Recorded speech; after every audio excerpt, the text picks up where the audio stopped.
আসসালামু আলাইকুম। প্রিয় দর্শক, গত কদিন ধরেই একটা আলোচনা খুব হচ্ছে। সেটা হলো যে এনসিপি আসলে কি চায়, অথবা এনসিপির রাজনীতিটা আসলে কোন দিকে প্রবাহিত হচ্ছে। এনসিপি কি বিএনপির প্রধান প্রতিদ্বন্দ্বী হয়ে যাচ্ছে, অথবা এনসিপি কি নিজেরাই তাদেরকে বিএনপির প্রধান প্রতিদ্বন্দ্বী হিসেবে উপস্থাপন করার চেষ্টা করছে। আপনারা দেখবেন যে গত কয়েকদিন ধরে নানা ধরনের ঘটনা ঘটছে বিভিন্ন এলাকায়, বিশেষ করে হবিগঞ্জের ঘটনাকে যদি আমরা ধরি, তো হবিগঞ্জে দেখলাম এনসিপি তাদের একটা রাজনৈতিক কর্মসূচি পালন করতে গিয়েছে, এবং সেই কর্মসূচিকে পালন করা নিয়ে সেখানে তাদের উপর চড়াও হয়েছে কিছু ছেলেরা, কিছু লোক, কিছু তরুণরা। এবং এনসিপি অভিযোগ করেছে এরা সবাই বিএনপির ছাত্রদল, যুবদল অথবা এই ধরনের কোনো সংগঠনের সদস্য। তাদের অভিযোগটা সরাসরি তারেক রহমানের বিরুদ্ধে। কারণ এনসিপির নেতারা পরে যখন বক্তব্য দিচ্ছেন এবং এই ঘটনার প্রতিবাদ করছেন, এই ঘটনার নিন্দা করছেন, আমি দেখছি তাদের একাধিক নেতা সরাসরি তারেক রহমানকে লক্ষ্য করে আক্রমণ করছেন, তার নাম উচ্চারণ করে আক্রমণ করছেন। এটা করতে পারে না, এতে কোনো মহাভারত অশুদ্ধ হয়ে যায় নাই। তারা যদি মনে করেন যে প্রধানমন্ত্রী এই সমস্ত ঘটনার জন্য দায়ী, তাহলে তারা তাকে লক্ষ্য করে অবশ্যই এই ধরনের কথা বলতে পারেন। কিন্তু সেই বলার ভাষা এবং ভঙ্গিটা কেমন, সেটাও কিন্তু গুরুত্বপূর্ণ। এবং আমার কাছে কিন্তু মনে হচ্ছে এই ভাষাগুলো মাঝে মাঝে অসম্মান হয়ে যাচ্ছে। তারপরে হতে পারে, তারপরে তারা তাদের পলিটিক্স করবে, তারা যেভাবে করবে এটা নিয়ে তো আমি আপনি বলার কেউ নাই। কিন্তু তারা যেভাবে বলার চেষ্টা করছে, মনে হচ্ছে যেন বিএনপি সরকারের অথবা বিএনপি যে রাজনৈতিক দলটা আছে তার প্রধান প্রতিদ্বন্দ্বী বোধ করি এনসিপি, জামাত অথবা আওয়ামী লীগ নয়, এনসিপি। এবং তাদের ভাবভঙ্গিতে এমনও মনে হচ্ছে যে আওয়ামী লীগ তো বাদ, আওয়ামী লীগে আলাপ করার দরকার নাই। এবং জামাত এবং তার মধ্যে তুলনা করছে যে এই দুইটা দলের মধ্যে বিএনপির আসলে প্রধান প্রতিদ্বন্দ্বী কে, এনসিপির নেতারা প্রমাণ করার চেষ্টা করছে তারা। এখন এই যে এনসিপির যে আন্দোলনটা, যদি এনসিপি প্রধান প্রতিদ্বন্দ্বী হয় তাতে কিন্তু কোনো লস নাই, হতেই পারে। এবার আমি নিজেই চাই, আমি কিন্তু সবসময় চাই যে এনসিপি একটা বড় রাজনৈতিক দল হিসেবে আবির্ভূত হোক। আমি সবসময় চাই, আমি চাই মানুষ যেন এনসিপির মধ্যে একটা বিকল্প, মানুষের যে সাধারণ মানুষের যে একটা বিকল্প রাজনৈতিক দলের প্রতি একটা আকাঙ্ক্ষা আছে, যে আমরা তো আওয়ামী লীগ, বিএনপি, জামাত সবগুলিকে দেখেছি, আমরা একটা বিকল্প কিছু একটা চাই যার উপর আমরা আস্থা রাখতে পারি। এই যে মানুষের আকাঙ্ক্ষাটা, এই আকাঙ্ক্ষাটা যদি এনসিপির মাধ্যমে পূরণ হয় তাহলে তো আনন্দের কথা, আমি নিজেও এটা চাই। কিন্তু এনসিপি কি সেই জায়গাটা অর্জন করতে পারছে? কেবলমাত্র মুখের কথায় কাউকে গালাগালি করে অথবা কারোর ব্যাপারে অশ্লীল কথাবার্তা বলে তারা কি মানুষের মন জয় করতে পারবে? কারণ মানুষ কিন্তু দেখে কাজকর্ম, আপনি কি করছেন এটা ইম্পর্টেন্ট, আপনি কি বলছেন সেটা সবসময় ইম্পর্টেন্ট না। একজন লোক বলছে যে ভালোভাবে চলা উচিত, মানে মাদকদ্রব্য গ্রহণ করা উচিত না, বলছে চরিত্র ঠিক রাখা উচিত, পরে দেখা যাচ্ছে যে ওই লোকটাই নিয়মিত মাদকদ্রব্য সেবন করছে। তার শরীরে কয়েকদিন আগে দেখলাম জামাতের এক নেতার শরীরে নাকি মাদকদ্রব্যের অনেক কিছু দেখা গেল। তো উনি জামাতে কিনা আমি যাই না, ওখানে লেখা ছিল জামাতে, বললাম আর কি। তো এখন এই যে বিষয়গুলো, আবার আমরা এর মধ্যে দেখলাম জামাতের এক এমপি সাহেবের কিছু নারী কেলেঙ্কারি ব্যাপার সেবার দেখলাম। তো এই যে ঘটনাগুলি না, এই নারী কেলেঙ্কারি অন্যরা করে না, করে কিন্তু অনেকেই করে। কিন্তু যখন একজন এই ধরনের রাজনৈতিক নেতা যারা নাকি সৎ লোকের শাসনের কথা বলে, যারা নাকি সৎ লোকের রাজনীতির কথা বলে, তারা যখন এগুলি করে তখন সেটা বড় হয়ে ধরা পড়ে। তো মানুষ দেখে যে আপনি কি বলেন আর কি করেন। এনসিপি যে রাজনীতির কথা মুখে বলেছে, সেই রাজনীতির প্রতিফলন কি আমরা এনসিপির নেতাদের মধ্যে দেখি? যদি না দেখি তখন আমরা তাদের উপর ভরসা রাখতে পারবো না। বিষয়টা কিন্তু ক্লিয়ার। তো এনসিপির লিডার এখন যেভাবে আচরণ করছেন, সেই আচরণটা কি তাদেরকে জনগণের কাছে ওইভাবে গুরুত্ব সহকারে উপস্থাপন করতে পারছে? এই সিদ্ধান্তটা কিন্তু এনসিপিকে নিতে হবে। আমার যেটা মনে হয় যে এনসিপি এখন সম্ভবত একটু এলোমেলো হয়ে গেছে। তারা যেগুলো করছে, যে এই যে বিভিন্ন জায়গায় যাচ্ছে, তাদের নেতারা কথাবার্তা বলছে এবং সেখানে তারা প্রহিত হচ্ছে, অপমানিত হচ্ছে, এই যে যেটা হচ্ছে, এটা কিন্তু আমি মনে করি উচিত না। কিন্তু এ ধরনের ঘটনা ঘটানোর জন্য তারা কিন্তু পটভূমি তৈরি করছে। আমি উদাহরণ দিয়ে বলি, যেমন ধরা যায় কিছুদিন আগে ওনারা কিশোরগঞ্জে গেলেন। কিশোরগঞ্জে যে এলাকায় গিয়েছিলেন সেই এলাকাটা বেসিক্যালি আমাদের বিএনপির যিনি লিডার আছেন একজন অ্যাডভোকেট ফজলুর রহমান, তিনার এলাকা, এবং উনি সেখানে কিন্তু বিশাল ভোটের ব্যবধানে ওখানে বিজয়ী হয়েছেন, এবং ওখানে উনি খুবই জনপ্রিয় একজন নেতা। এখন সেখানে যে যদি এনসিপির লিডাররা বলে যে ফজা পাগলা, মানে ওনাকে যদি তুচ্ছ তাচ্ছিল্য করে, অপমান করে কথা বলে, তো ওখানকার লোকজন সেটাকে ভালোভাবে নেবে, তারা বিরক্ত হবে না? গালাগালি কিন্তু কেউ পছন্দ করে না। তো তারা যখন এগুলো বলে, এবং ওখানে ভাগ্য ভালো করে কিছু হয়নি, হতেও তো পারতো। আপনি যে এলাকায় যাচ্ছেন, আপনি যদি সেই এলাকায় গিয়ে সেখানকার যে স্থানীয় নেতা সেখানকার যে লোকজনের কাছে জনপ্রিয় যে ব্যক্তি, তাকে লক্ষ্য করে যদি আপনারা এই ধরনের আপত্তিকর শব্দ উচ্চারণ করেন, তাহলে সেটা সেখানকার দলীয় নেতাকর্মীর মধ্যে অবশ্যই একটা নেতিবাচক প্রভাব ফেলবে।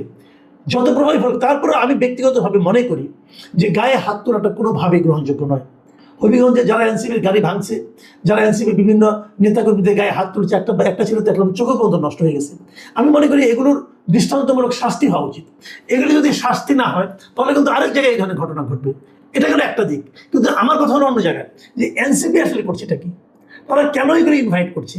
আমি মাঝখানে একদিন বলেছিলাম এক জায়গায় যে এনসিপি এই যে নাসিরুদ্দিন পাটোয়ারি, উনি যখন বলেন কিছু কথা, তারেক রহমানের সমালোচনা করেন, অন্য কোনো সমালোচনা করেন, যে ভাষায় উনি সমালোচনাগুলি করেন, ওগুলো আমি যেন শুনতে পাই উনি বলছেন যে আমাকে তোমরা মারো না কেন, আমাকে অ্যাটাক করো না কেন। তার মানে এনসিপি আসলে এইভাবেই কি আলোচনায় থাকতে চাচ্ছে? এটা হলো আমার মেইন পয়েন্ট, যে ওনারা জনগণের কাছে জনপ্রিয়তা অর্জনের জন্য ওনারা কি এটাই, অথবা আলোচনায় থাকার জন্য ওনারা কি এই পদ্ধতিটা নিচ্ছে যে আমাদের সবাই মারে? আমরা কিন্তু একসময় দেখেছিলাম যে এখন এক প্রতিমন্ত্রী আছেন, একজন নূর হক নূর, প্রবাসী কল্যাণ প্রতিমন্ত্রী, উনি এক সময় কিন্তু ছাত্রলীগের ব্যাপারে ছাত্রলীগের কাছে প্রচুর মার খেয়েছেন, এবং অনেকে এমনও বলেন এই লোকটা তো মার খেয়ে খেয়ে নেতা হয়ে গেল। এখন এনসিপি কি সেই পদ্ধতিতে যাচ্ছে যে মার খেয়ে খেয়ে দলকে জনপ্রিয় করা? আমার মনে হয় এটা সহজ হবে না। কিন্তু প্রশ্ন হচ্ছে এনসিপি এই কাজটা করলো কেন? আমি আজকে এনসিপি নিয়ে বেশি কথা বলছি। এনসিপি আমি মনে করি পার্সোনালি ওনাদের রাজনৈতিক ভুলগুলির মধ্যে প্রধান একটা ভুল ছিল জামাতের সঙ্গে নির্বাচনী জোট করা। এই জোট করার মাধ্যমে তারা 7টা আসন পেয়েছে, এটা ঠিক আছে, কিন্তু এই 7টা আসন পাওয়াটা আমি মনে করি তাদের জন্য ক্ষতিকর হয়েছে। তারা হয়তো ভেবেছে যে আমরা তো তাও জাতীয় সংসদে কথা বলতে পারছি, লোকে আমাদের কথা শুনছে, কাজে এটা আমাদের একটা অনেক লাভ হলো, কিন্তু আসলে লাভ তাদের হয়নি।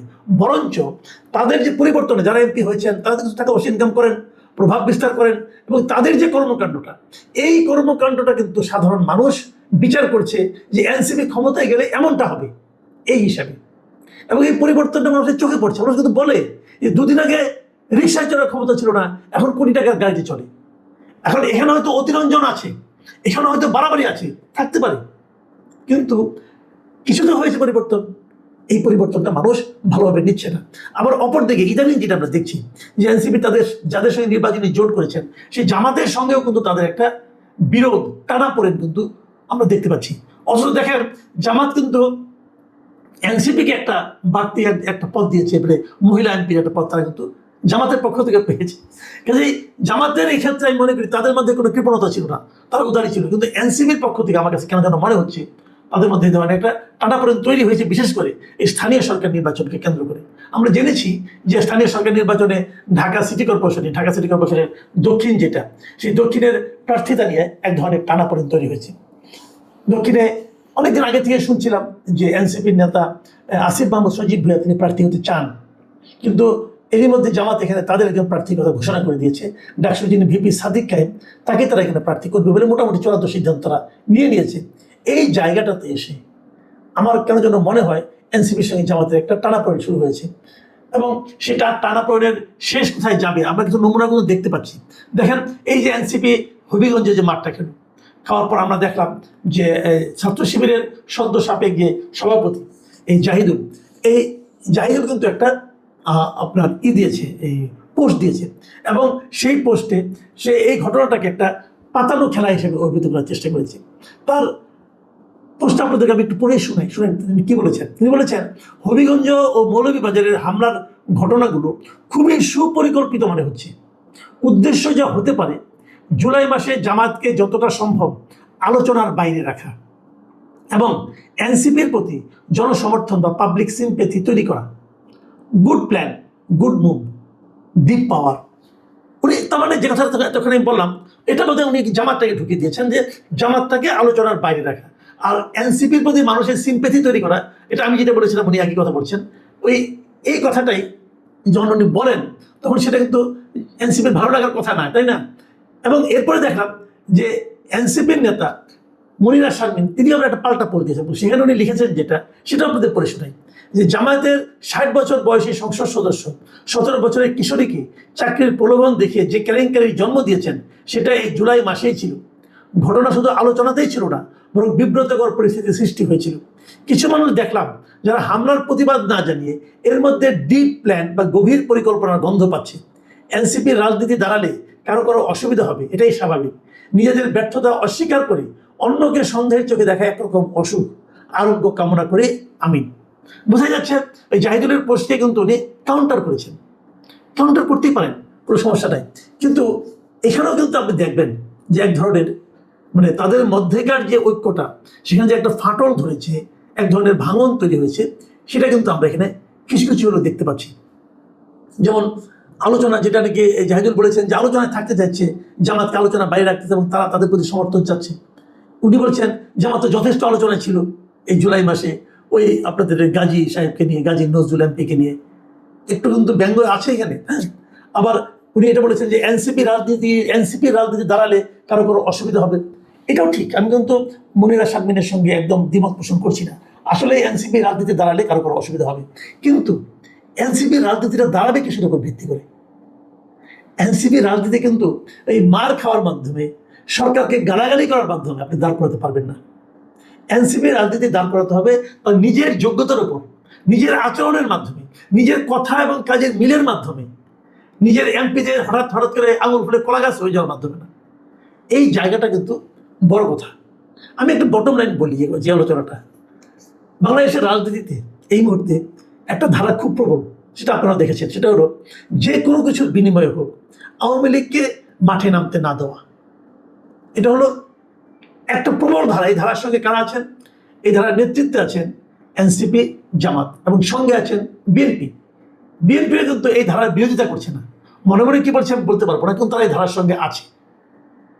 তারা কোনোভাবেই আওয়ামী লীগকে রাজনীতির মাঠে আসতে দিতে চায় না।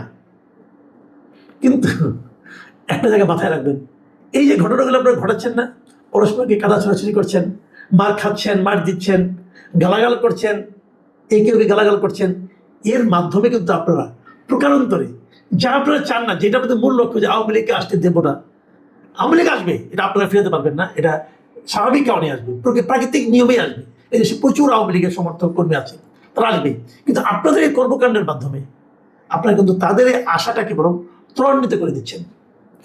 মানুষ কিন্তু কম্পেয়ার করে, মানুষ কিন্তু বলে, যাকে মনে করেন আপনারা দেখতে পাচ্ছেন না, অথবা যাকে দেখতে পারা উচিত না বলে প্রচার করেন, তাদেরও কিছু ভালো কাজ মানুষ কিন্তু মাঝে মাঝে স্মরণ করে, এবং ওই সেক্টরে আপনাদের যে ভুল ভ্রান্তিগুলো সেগুলো তারা কম্পেয়ার করে।